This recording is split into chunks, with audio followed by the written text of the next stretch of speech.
alumnos de la asignatura Tecnología de segundo grado de secundaria. ¡Qué gusto saludarlos! Esto es Aprende en Casa, una alternativa para continuar estudiando. El tema de esta sesión es peligros caseros y tecnologías. Bienvenidas y bienvenidos. Es importante señalar que la asignatura de tecnología tiene un papel muy relevante en su formación, pues les permite relacionar todo lo que estudian en la escuela como las matemáticas, el español, la geografía o la historia. La tecnología es una herramienta que contribuye a que desarrollen sus saberes y les den sentido de tal forma que ustedes mismos tomen conciencia de cómo el conocimiento se interconecta para obtener todo el desarrollo tecnológico que conocemos, dentro del cual estamos seguros ustedes son uno de esos actores innovadores y creativos.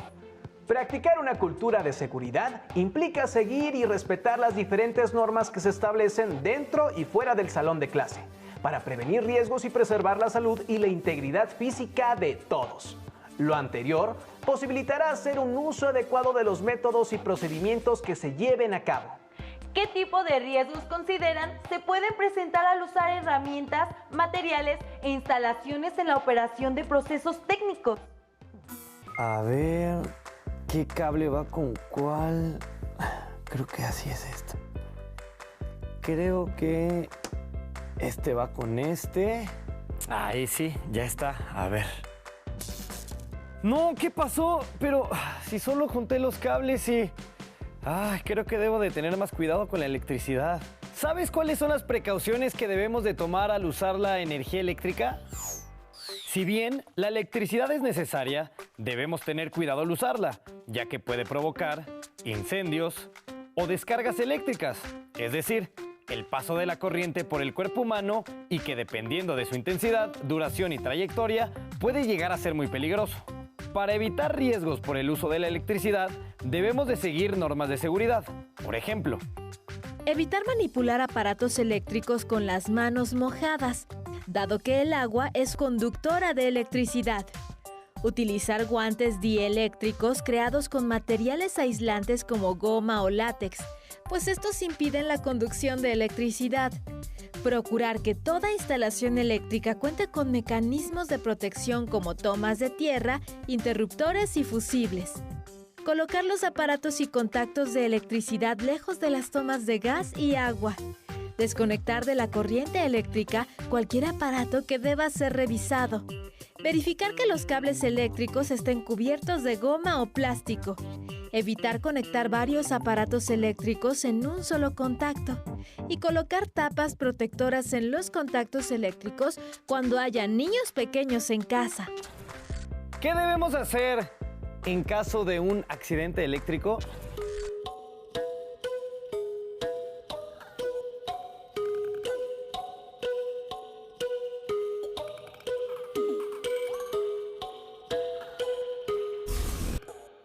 Ante un accidente eléctrico debemos llamar al servicio de emergencia 911 o bien a la Cruz Roja Mexicana. Si en el accidente hay una persona electrocutada, debemos evitar acercarnos a ella y mantenernos a una distancia de 7 u 8 metros, así como buscar interrumpir la corriente eléctrica con un material que no sea conductor de electricidad, por ejemplo, un palo de madera. Una vez que no haya riesgos, el especialista en primeros auxilios empleará un objeto no conductor para tocar a la persona accidentada y revisar su estado de conciencia, dado que un accidente de este tipo puede alterar el ritmo cardíaco o provocar un paro respiratorio. También debemos despejar el área para que el especialista en primeros auxilios brinde a la persona accidentada la reanimación cardiopulmonar o RCP. Una vez que logre reanimarla, este especialista evitará que la persona se enfríe y le colocará gasas estériles en las zonas quemadas. Y por último, la trasladará a un centro de salud.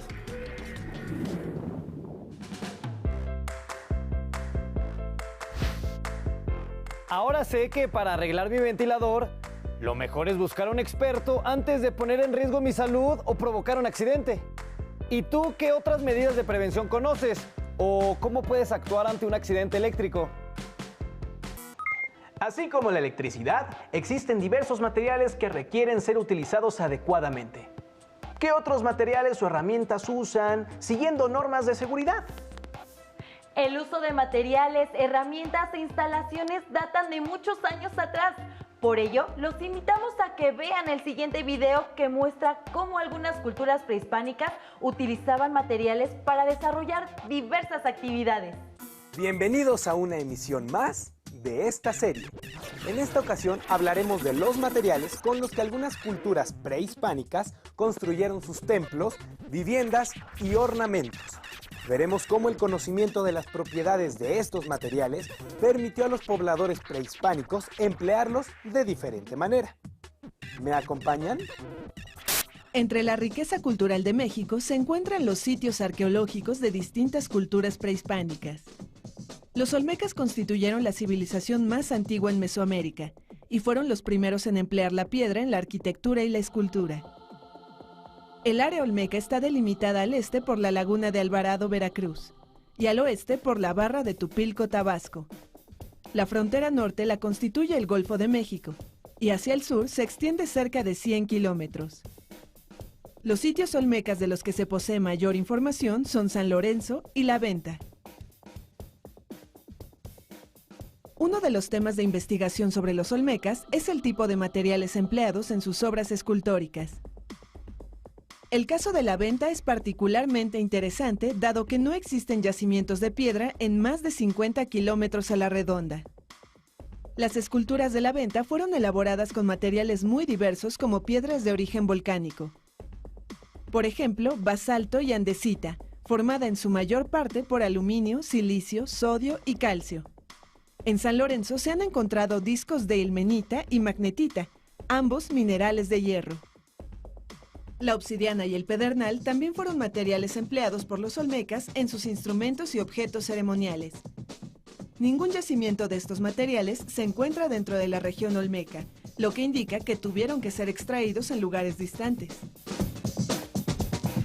Los olmecas eran muy hábiles manejando los materiales. Construían grandes esculturas con materiales que no estaban en su zona. Comenzaban a hacerlo en el lugar de los yacimientos y luego las transportaban a donde permanecerían. También construían otro tipo de objetos, como veremos a continuación.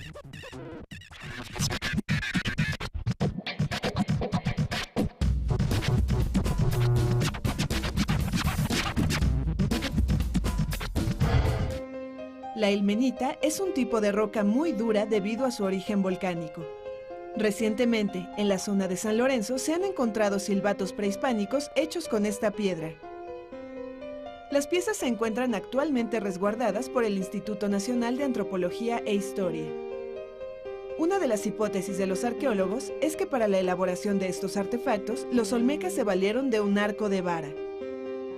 Dicho arco sostenía de un extremo a otro un cordón que servía para enredar un palo rígido. En un extremo del palo colocaban una punta elaborada de un material de mayor dureza o semejante a la de la ilmenita. También hay evidencias del uso de polvo de cuarzo y arena de mar como abrasivo sobre la piedra al perforar. ¿Qué les parece? Con materiales como un arco, un palo y material abrasivo eran capaces de perforar algo tan duro como la ilmenita. ¿Y qué materiales utilizaban para construir sus casas y templos? Acompáñenme a revisar unos ejemplos. Un edificio típico olmeca consistía en una construcción de materiales como el barro, postes de madera, paredes de carrizo repelladas con lodo, techos de palma y pisos de tierra apisonada. El complejo A es el grupo arquitectónico más pequeño del sitio de La Venta. En este conjunto fueron encontradas ofrendas masivas. Se trata de construcciones subterráneas en donde fueron colocados mosaicos que se cubrieron con arenas de diferentes colores, sobre los cuales se construyó un montículo de adobe. En otros complejos se han encontrado evidencias de cuerpos escalonados adosados con piedra caliza. En la plataforma más grande del sitio se localizaron remanentes de un sistema de distribución de agua construido con piedras labradas en forma de U y unidas con chapopote. En resumen, la diversidad de los materiales utilizados por los olmecas abarcaba la extracción y el corte de piedras volcánicas como el basalto. el empleo de materiales locales como el barro, la palma y el carrizo, e incluso el chapopote.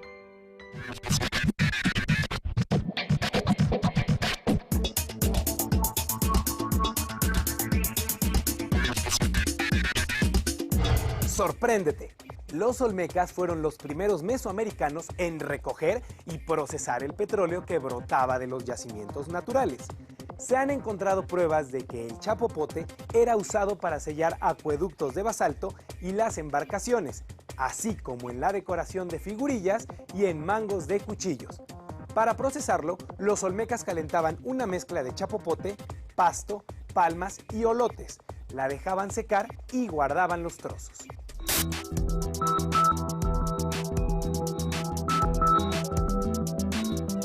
¡Vaya! Y yo que pensaba que el chapopote solo se utilizaba en la construcción de las carreteras. No cabe duda de que el aprovechamiento de las propiedades de los materiales, como la dureza de la ilmenita o del basalto, permitió la edificación de recintos que subsisten hasta nuestros días. ¿Qué otros pueblos se establecieron en el estado de Veracruz? ¿Cómo eran sus construcciones? El Tajín fue la ciudad mesoamericana más importante del Golfo de México, pues era un centro político y religioso y controlaba los intercambios comerciales de la región. La construcción de edificios del Tajín mostró influencia teotihuacana y tolteca. El edificio más famoso del Tajín es sin duda la Pirámide de los Nichos. El estilo arquitectónico característico del Tajín son los nichos, que se emplean en las fachadas de algunas construcciones. Los taludes de diferentes cuerpos arrancan de un solo nivel, confiriéndole al muro una gran solidez.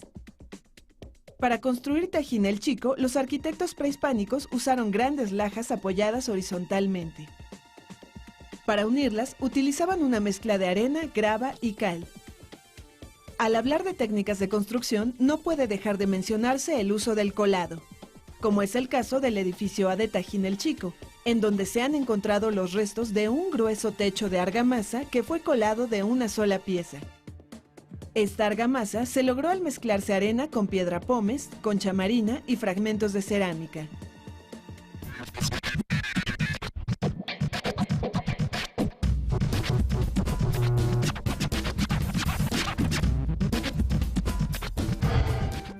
Los totonacas, asentados entre los estados de Veracruz y Puebla, ya contaban con un material parecido al concreto que se formaba al mezclar puzolana, una roca natural, con agua, cal y trozos pequeños de otros materiales como conchas marinas.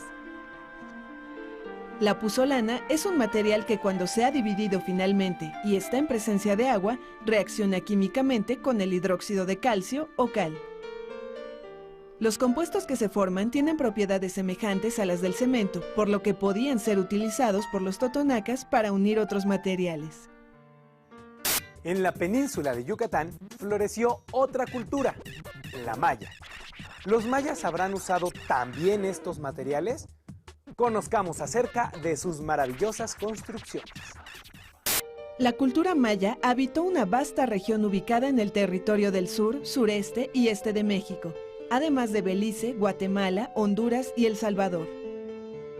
Entre sus construcciones más representativas se encuentran ciudades como Tikal, Palenque, Chichén Itzá, Bonampak y Uxmal. La mayoría de los edificios se construyeron sobre una plataforma de roca que variaba en altura de menos de 1 metro a 45 metros en el caso de los grandes templos y pirámides. Después de que las plataformas eran completadas, se construían encima de las residencias y templos mayas usando también basalto o calice, según la disponibilidad de materiales. Un elemento característico de la arquitectura maya son los arcos o bóvedas en las que se combinaban materiales como madera, piedra y arena. Toda la piedra para las estructuras mayas parece haber sido tomada de canteras locales. La piedra caliza, una vez que se muele, se quema y se bate, posee propiedades similares al cemento. Los mayas la utilizaban también para repellar, es decir, para homogeneizar el nivel de los muros. También en la zona arqueológica de Comalcalco se han encontrado ladrillos de barro cocido como sustituto de las piedras. Ahora veamos algo sobre Teotihuacán. ¿De qué materiales estarán hechos los pigmentos de los murales? ¿Todos serán iguales? Acompáñenme a descubrir cómo son y con qué se construyeron las pirámides de esta ciudad. En el mismo periodo histórico en el que surge la cultura maya, se desarrolló la cultura teotihuacana. Teotihuacán se encuentra a 45 kilómetros al noreste de la Ciudad de México y llegó a tener una extensión de 21 kilómetros cuadrados. Las construcciones de Teotihuacán se caracterizan por su gran tamaño y por su arquitectura basada en 3 elementos: talud, tablero y alfarda. Por ejemplo, la Pirámide del Sol mide alrededor de 64 metros de altura. Fue edificada con bloques de adobe recubiertos de piedra. Su estructura la componen 5 cuerpos. Para la edificación de las pirámides de Teotihuacán, se emplearon materiales tales como la arena, estuco, arcilla y cal. El centro de la Pirámide de la Luna es de bloques de adobe revestidos de estuco y piedra. Los muros de la Pirámide de Quetzalcóatl fueron adornados con frisos labrados en la piedra.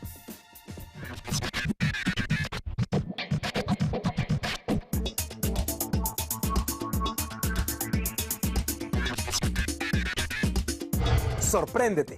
Diversos laboratorios químicos analizan los materiales con que se pintaron los murales de los sitios arqueológicos para conocer su origen, antigüedad, composición y el proceso de utilización. Con ello, contribuyen al rescate y restauración de monumentos prehispánicos, coloniales y modernos. Por ejemplo, al analizar las pinturas murales de Teotihuacán, se ha descubierto la presencia de mucílago o baba de nopal. Esta se obtiene al dejar reposar en agua pequeños trozos de esta planta. Los teotihuacanos lo aprovechaban como aglutinante y se lo agregaban también a los estucos. Lo utilizaban en la preparación de mezclas para blanquear paredes y fachadas, de tal manera que éstas adquirían cierta dureza e impermeabilidad. En la actualidad, muchos albañiles la usan para que el yeso pegue sobre las paredes. Definitivamente, esta ha sido una gran experiencia. Los invito a continuar aprendiendo más sobre las características de los materiales para la construcción en el próximo programa. A partir del video anterior, los invitamos a reflexionar sobre las siguientes preguntas. ¿Qué materiales se continúan usando en la actualidad? ¿Qué materiales se usan actualmente y antes no se usaban? Comenten con quienes conviven en casa sobre las normas de seguridad que están presentes en su centro escolar. Posteriormente, pregúntenles sobre las normas de seguridad que están presentes en sus lugares de trabajo o en otros lugares. Después, elaboren un listado. Ahora, investiguen en las fuentes de información que tengan a su alcance otras normas de seguridad que no hayan comentado y anótenlas en la lista. Esta fue una emisión más de Aprenda en Casa. Nos vemos en nuestro próximo programa. ¡Hasta luego!